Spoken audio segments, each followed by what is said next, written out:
Magandang gabi po, mga minamahal kong mga kapatid at mga kaibigan. Happy Sabbath po.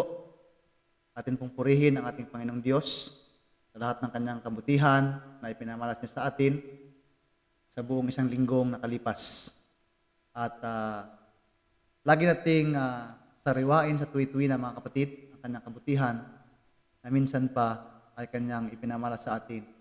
Hindi lamang sa nakaraang isang linggo, kung hindi sa buong panahon na tayo ay tinakot ng banta ng COVID-19. So, salamat at Sabado na naman ulit tayo ay makapagpahinga sa buong isang Sabado kasama ang ating Panginoon. Bago po tayo magpatuloy mga kapatid, atin pong anyayahan ang banal na Espiritu na tumulong sa atin upang ating intindihin ang mga banal na salita na kanyang ibibigay sa atin sa gabing ito. Dakila po naming Diyos, amin pong dalangin na kami ay inyong pangunahan at kami ay inyong turuan sa mga bagay na makalangit upang maging pagpapala sa amin ang mga salita ninyo sa pangalan ni Jesus. Amen. Last worship service po, mga kapatid, ay naibahagi ko sa inyo ang aking mga karanasan noong lockdown. At tunay nga po na mabuti ang Panginoon pagkat patuloy niya akong iniingatan at lagi akong nagtitiwala sa Kanya dahil marami siyang mga pangako sa banal na kasulatan.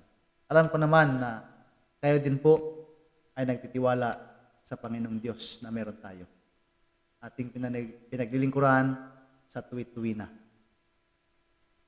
Ang atin pong pag-uusapan ngayon mga kapatid ay paano natin mapapalago ang ating pananampalataya sa ating Panginoon.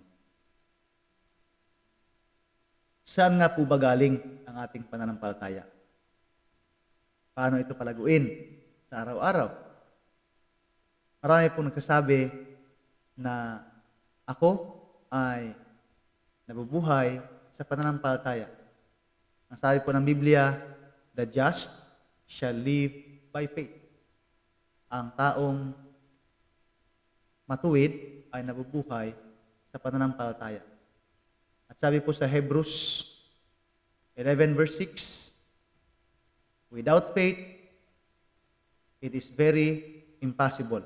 It is impossible to please God. Paano ba natin mapiplease ang Panginoon kung tayo ay walang tiwala sa Kanya? Hindi tayo nagtitiwala sa ating Panginoong Diyos. So, hindi po talaga mga kapatid, hindi po. Kung atin pong iisipin mabuti ay ang atin pong pagtitiwala sa Panginoon ay hindi po dahil sa ating mga karanasan. Hindi po dahil sa mga milagro. Hindi po sa mga kamanghamanghang gawa ng ating Panginoong Diyos. Maliwanag po mga kapatid na ang lahat po ng ating mga gandang karanasan sa Panginoon ay nagpapatibay ng ating pananampalataya. Kung atin pong papansinin, noong unang panahon, sa panahon ng mga Israelita, nung sila po ay niligtas ng Panginoong Diyos galing sa kamay ni Paraon, ay sila po ay umalis sa Ehipto. Marami pong sumama ng mga taong hindi naman Israelita. Sinadya raw yun ng mga kaaway, in-inspire sila ng kaaway na sumama doon sa crowd para sa kanilang paglalakbay, manggugulo sila. No? Para magkaroon ng chaos doon sa Israelita. Ngunit, mabuti ang Diyos. Sila ay niligtas sa pangungunan ni Moses at pinatawid sila ng Panginoon sa tuyong dagat na pula at nilunod ang lahat ng kanilang kalaban. Araw at umaga, araw-araw nililigtas sila ng Panginoon sa pamamagitan ng ulap upang hindi sila masunog sa init sa araw at haliging apoy naman sa gabi upang hindi sila malamigan. Gaano katindi mga kapatid ang kanilang nararanasan araw-araw, ngunit ang kanilang pananampalataya ay, ewan ko kung ilang porsyento po mga kapatid ang natitira sa kanilang pananampalataya sa tuwi-tuwi na, sapagkat kung inyo pong titingnan sa istorya na nakatala sa Biblia at sa mga tala po ng ating pong propetang Ellen White, sa tuwi-tuwi na laging nagmumurmur ang mga Israelites, mga kapatid. So ito po nagpapatunay na ang kanila pong pananampalataya ay napakahina.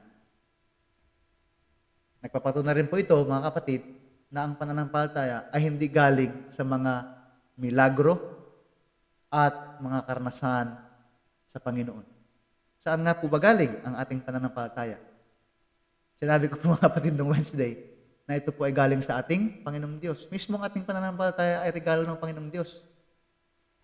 Galing po rito, mga kapatid. Romans chapter 10 verse 17. Ito po ang sabi. Romans chapter 10 verse 17. So then faith cometh by hearing, and hearing by the word of God. Maliwanag po mga kapatid na kahit tayong mga Adventista ay nagkaroon ng pananampalataya, tayo po ay tumanggap ng bautismo dahil tayo ay nakarinig at atin pong nabasa ang banal na kasulatan at tayo po ay naniwala sa pangako ng ating Panginoong Diyos na kung tayo ay magtitiwala sa Kanya, bibigyan niya tayo ng buhay na walang hanggan. Tama po, di ba?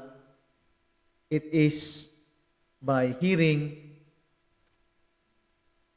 Siyempre, kung ating pong babasahin, mas lalong maliwanag po yun at ating pag-aaralan mga kapatid araw-araw ang kanyang banal na kasulatan, mas lalong lalakas ang ating pananampalataya sa Panginoon.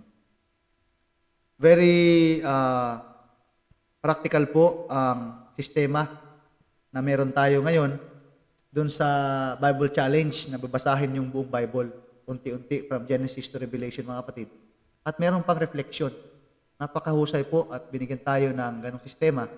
Atin pong bigyan pansin mga kapatid upang unti-unti ay atin pong mapag-aralan ang mga pangako ng ating Panginoong Diyos. So uulitin ko po mga kapatid, ang atin pong pananampalataya ay hindi po galing sa mga milagro. Sorry. Sa karanasan po ni Jesus Christ, nung ang mga kalaban niya ay gustong makakita ng isang milagro upang mapatunayan na siya ay anak ng Diyos. Gusto nila ng milagro. Kaya lang, walang ipinakita ang ating Panginoong Diyos. Bakit? Dahil marami nang dumaang mga propeta. Hindi naman sila naniwala, no? Hindi sila naniwala.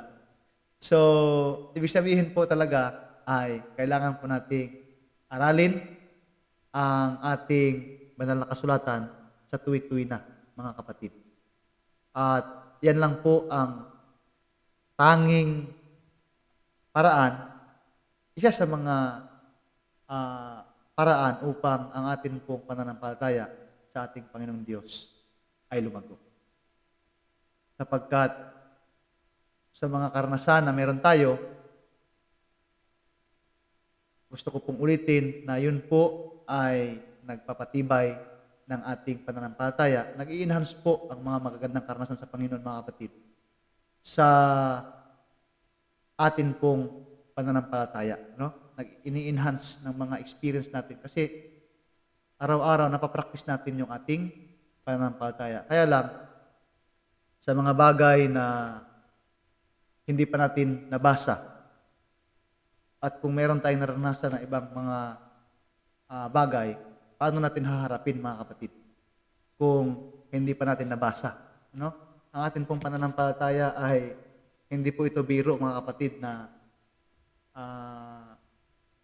pagewang-gewang lang. Hindi po, no? Kailangan po nating pagtibayin ang ating paniniwala sa Panginoong Diyos pagkat ang kanyang prinsipyo ay hindi nababali. Meron pong karanasan ang tatlong Hebrews na kaibigan ni Daniel na atin pong mababasa sa Daniel chapter 3. Babalikan ko lang po, mga kapatid. Akin pong bigyang ilustrasyon na itong mga matitikas na lalaking ito ay hindi naging masunurin sa mga leader, ngunit naging masunurin sa ating Panginoong Diyos. Alam po ninyo ang kwento, mga kapatid, no? Isa-summarize ko lang po. Sa chapter 2, kung hindi ako nagkakamali, nagkaroon po ng panaginip itong si Nebuchadnezzar at ininterpret po ito ni Daniel. Doon po sa kanyang panaginip, may imahe doon eh. At yung ulo na ginto ay nagre-represent sa Babylonia. Ngunit meron pong ibang bahagi ang katawan na hindi ginto. Kaya ipinaliwanag din ni Daniel na ito po ay ibang kaharian na susunod sa iyo, mahal na hari.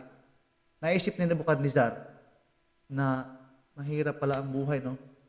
Pagdating sa future, mawawala ang Babylonia. Para makalimutan niya yung mga ganong setup na sinet up ng Panginoong Diyos. Ang ginawa po niya, mga kapatid, nagpatayo siya ng isang imahe na puro ginto.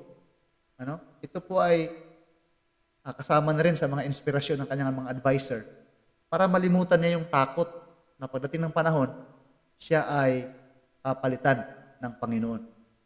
So, inspiration of the devil ng kaaway, sige, gawa ka ng ginto. Imahe. Hindi lang yun, mga kapatid. Kailangan pang sambahin ang imahe. Patutugtugin ang lahat ng instrumento. At ano nangyari po? Nung ginawa po nila ang unang dry run, kita kaagad, mga kapatid, yung tatlong Hebrews na mga matitikas, hindi nagbow doon sa kanilang ginawang imahe. Ayan, nag-report kaagad yung mga opisyal, mga kapatid. Meron tayong mga opisyal na hindi sumunod. Ay di narinig ng hari. Sino ba yan na hindi sumunod sa akin? Ay, ito palang mga galing sa Jerusalem. Napakatindi. So alam na po natin, mga kapatid, kung anong nangyari. Yung hari ay kanyang inulit yung kanyang batas. Papatunogin natin ulit yung ating mga instrumento. Pag hindi kayo susunod sa akin, patay kayo. Patay kayo sa akin, susunugin kayo dun sa horno. Ayan. Ang sabi ni Shadrach at saka ni Meshach at saka ni Abednego, sabi niya rito, sa 16, O Nabucodonosor, kami ay walang kailangan na magsisagot sa iyo sa bagay na ito. Wala na kaming dapat ipaliwanag sa iyo. Sa 17, ang aming Diyos na aming pinaglilingkuran ay makapagliligtas sa amin sa mabangis na hornong nagniningas at ililigtas niya kami sa iyong kamay, O Hari. Napakatindi, no? Hari yun, mga kapatid, no? Hari yun. Ngunit, alam ng mga Hebrews na ito na ang paglabag sa Panginoong Diyos ay mayroong kaukulang parusa. May nakaatang sa kanilang distraction, kamatayan, kung sila ay lalabag sa ating Panginoong Diyos. Bakit po nila yon naging prinsipyo? Dahil nabasa na po nila, mga kapatid, at narinig nila sa kanilang mga magulang sa sulat ni Isaiah. Atin pong basahin, mga kapatid. Isaiah chapter 43 verse 2. Ang sabi po rito, Isaiah chapter 43 verse 2. Pagka ikaw ay dumaan sa tubig, ako'y isa sa iyo. At sa mga ilog ay hindi ka tatakpan niyaon. Pagka ikaw ay lumalakad sa apoy, hindi ka masusunog o magniningas man ang alab sa iyo. In the trial that they have, mga kapatid, susunugin na sila eh. Biglang naalala nila, mga kapatid, yung itinuro sa kanila, narinig nila, at kanilang pinanghahawakan ang pangako ng Diyos.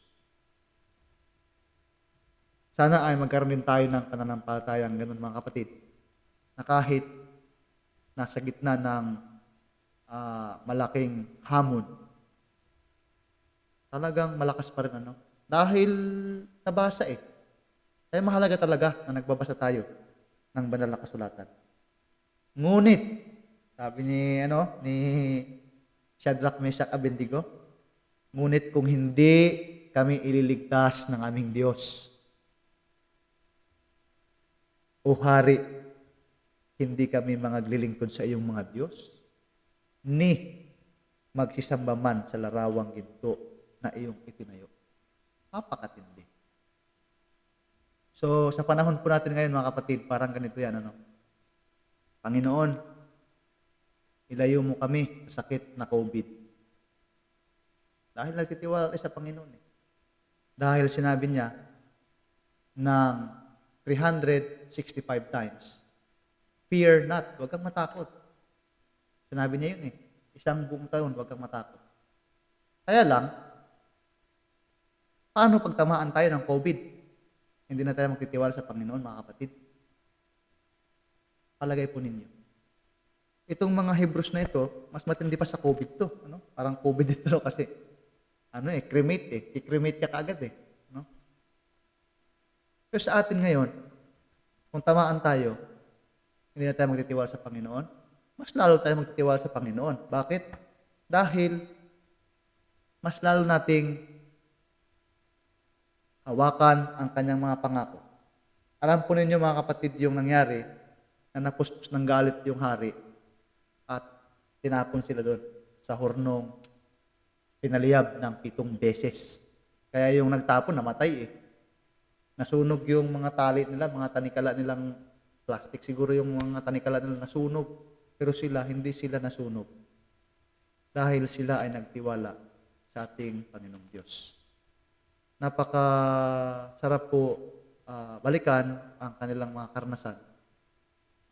At sana mga kapatid ay atin pong patuloy na palaguin sa tulong at sa grasya po ng ating Panginoong Diyos sa araw-araw. Natin pong palaging basahin ang ating banal na kasulatan upang ang atin pong pananampalataya sa ating Panginoong Diyos ay lalago at sa patuloy mga kapatid ay atin din pong ibahagi sa iba. Balikan ko lang po yung ating binasang talata sa Romans chapter 10 verse 17. Faith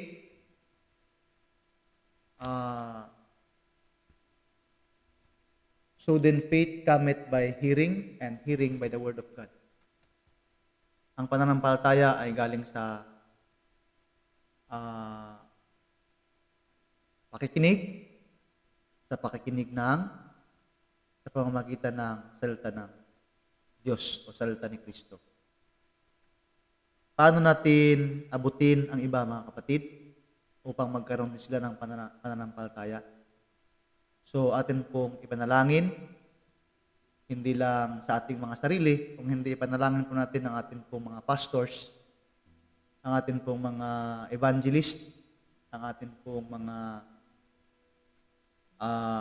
nagdadala ng mga pabalita upang ang iba ay magkaroon din naman po ng pananampalataya at sama-sama po tayong magkaroon ng malago, matibay na pananampalataya hanggang sa dumating po ang ating Panginoong Hesus.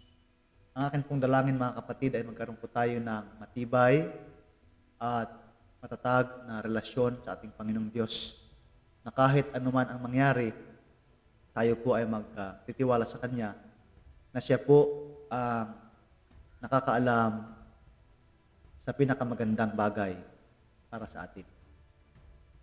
At kung tayo po ay nasa langit na sa Kanyang pagparito muli ng ating Panginoong Hesus, ay atin pong masariwa yung ating mga karanasan dito sa mundo na dahil sa ating pagtitiyaga sa pag-aaral ng Kanyang mga banal na kasulatan, ay meron tayong naabot na iba na at nagkaroon din sila ng pananampalatayang meron tayo. Maraming pong salamat mga kapatid sa inyong pagsubaybay sa atin pong worship service. Pagpalain po tayo ng ating Panginoon. Happy Sabbath po.